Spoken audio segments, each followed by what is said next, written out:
Guys শুভ সন্ধ্যা। দেখতেই পাচ্ছ আমরা ফ্রাইড রাইস বানালাম। এই দেখো ফ্রাইড রাইস, তার সঙ্গে দেখো পনিরের তরকারি হয়েছে আলু দিয়ে, স্যালাড।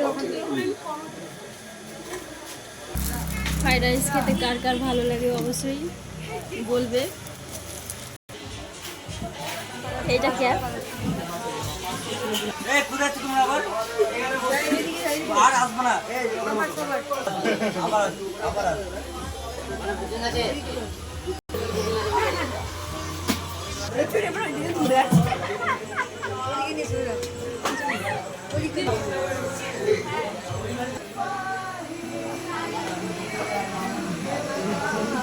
हेलो गाइस, आपकी जो चिंता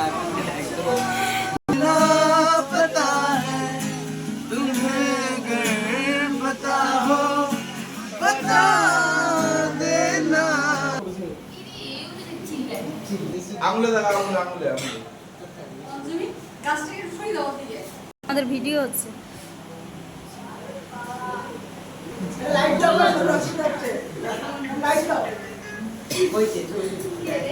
কতগুলো মোবাইল আছে বলতে বাবা ব্যাক সাইডে